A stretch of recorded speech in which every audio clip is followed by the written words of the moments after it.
Yes, two preseason games down, one to go. As we look back at Friday's game, guys, let's put the emojis back on the board.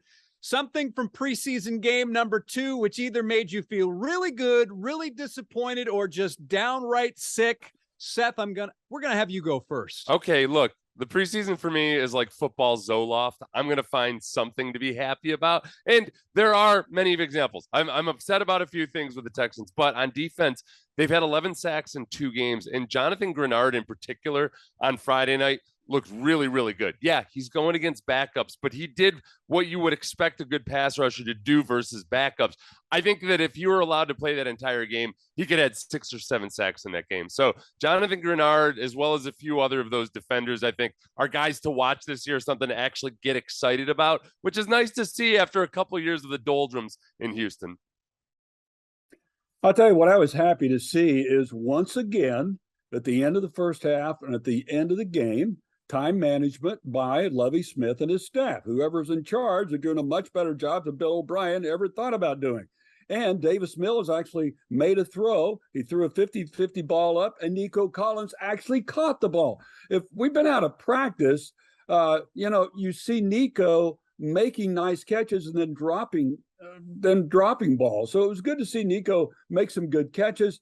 I thought time management was good. I liked what I saw on defense. That continues to grow. I have multiple concerns about the offense, what was going on through most of the first half, but I'm happy about seeing Nico step up. He needs to continue to do that, and happy with the improvements on defense. Yeah, for me, I continue to be disappointed a little bit by this running game. Now, look, it's hard to gauge whether or not they're any good right now because most of the starters along the offensive line aren't in, but you don't see the explosiveness from the guys that are in the game, aside from Damian Pierce in the first one. Now, he was making the cuts.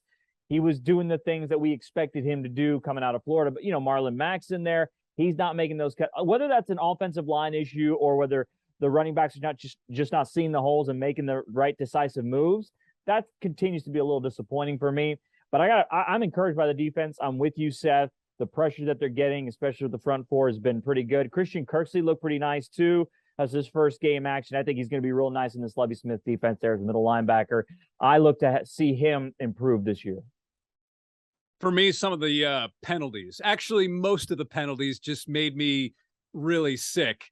And then you have Ross Blacklock, who committed 2.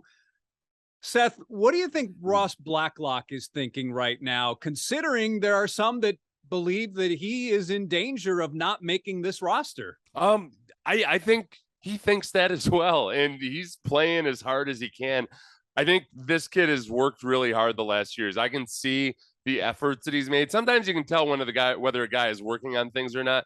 And Ross Blacklock has been working at it. He just hasn't been able to tie it all together. He'll have a good play, then he'll have a couple of bad plays. And right now, there really is a lot of competition at that interior defensive line position, the nose tackle, the 3 technique. There are a lot of guys that could make this team. Kirk Heinisch is an undrafted rookie free agent. I don't think it matters that he's a rookie free agent and Ross Blacklock was a second rounder. It's an open competition right now. So Ross is one of those guys that I think has a genuine chance to either make or break his chances in this third preseason game. Obviously, the Texans are 2-0. Because they're 2-0 and the way they've won and the way they've played at times, has our opinion changed at all about what this team is or what it could be? I'm more concerned about the offense than I thought I would be. And let me be certain, I was not optimistic about the offense. So the starters have not all played together yet, but that's typical for the preseason this time of year.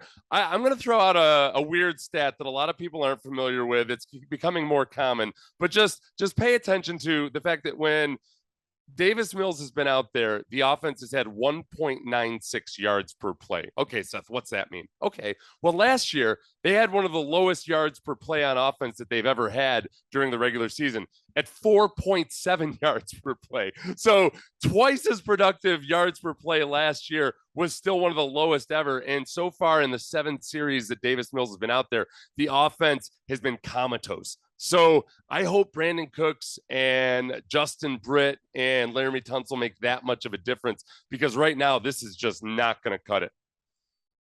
Yeah, I'm looking forward to those starters being in there as much as I'm looking forward to the House of the Dragon coming up.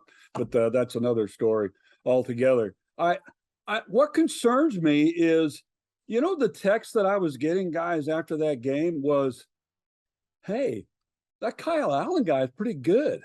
Wait a minute. That was Jason's biggest concern last week, was Kyle Allen going to be able to play? We knew he was a serviceable quarterback. We knew he had talent when he was at A&M at University of Houston. But when Kyle Allen is in my text rather than, hey, Davis Mills is stepping up, that concerns me. So Davis Mills needs to show us something here in preseason game 3. I think Kyle Allen has been showing us something, even though it may be against all backups. Hell hath no fury like a Coug who thinks his quarterback is being disrespected. So just buckle up, everybody. But, with Kyle Allen, he looked to be in total command of that offense. Like, it seemed like he had everything under control. That's it. That's what I saw. I guess for me, where I'm at with this team is just, it's hard to know what we've got here, right? I mean, we know Davis Mills has struggled a little bit, but then he showed flashes towards the end of the first half. But that was against a totally different group of players. Like, we have no idea what we've got here. I just don't. I'm not going to, cast my opinions fully until I really see the group until maybe week 1. I know that's kind of a cop-out answer, but I can nitpick and see, and we could go through each little position like this. But I just don't really know until we see them week 1 fully against the Colts. Then I think they're going to open up the playbook a little bit more. We'll see some different creativity with Pep Hamilton. That's when we'll really know. I guess right now we're seeing some improvement from certain positions, which is nice. But overall, it's just kind of a big question mark right now, I think. How much should we see of Davis Mills in preseason game number 3? I'd need to see him for at least the first half. I'd love to see him for 3 quarters. I wouldn't mind seeing the entire offense out there for the first half, because this run game needs to congeal. They need to get going as a group, because they don't have the timing down right now. I don't think they have the rhythm. And look, maybe Pep Hamilton is holding something in reserve, but like the word that Daniel used, vanilla, even if you're vanilla, look, vanilla is a best-selling ice cream. Vanilla moves, baby. It doesn't matter if it's boring. People like vanilla. So if you're a good offense, you can make progress in the preseason with vanilla. You don't have to have all the razzle-dazzle and misdirection and everything. Right now, their vanilla sucks. This vanilla has been contaminated, and they need to figure it out. Wow, it's after 10:30, and I'm hungry all of a sudden. You're talking about congealed salads and vanilla ice cream. I think I want to see Davis Mills do something through 3 quarters. That's what I'd like to see. Davis said the national media doesn't give them any respect. They could go out and beat anyone, and someone follow. He said, we could go out and beat anyone if we're playing well. We feel that way. And then someone followed up and said, what are you saying? I said, well, the media doesn't give us much respect. He's going to have to be like the guy from A&M who boasted all week long that he was the best at the U.S. Amateur Golf event. Sam Bennett, right, was his name. And then he went out and won the thing. That's what Davis needs to do. He needs to back up. Okay, people not respecting us. We can beat anybody. Get out there, play 3 quarters. And the other thing, the other question is Pep Hamilton. People are going to start complaining about him if that offense doesn't come around quickly also. From what I've gathered so far from last year, even into this year preseason, Davis Mills is very much a rhythm quarterback. If he gets into a flow, if he gets into the play calling and they're moving the ball down the field a little bit, I think he operates better in a quicker pace, right? If it kind of sits back and he needs to take time going through, I think a no huddle type quicker pace is where he really excels. We saw that last year. He played the Patriots. He was really good. I felt like that game they moved the ball a little bit more and the pace was a little bit better. I think that's where Davis excels. Look, at the end of the first half, quicker pace, getting down the field, completed the pass. Then that's where he needs to be. So I would like to see the offense pick up the pace a little bit, and I'd like to see Davis Mills through at least 3 quarters in preseason game 3.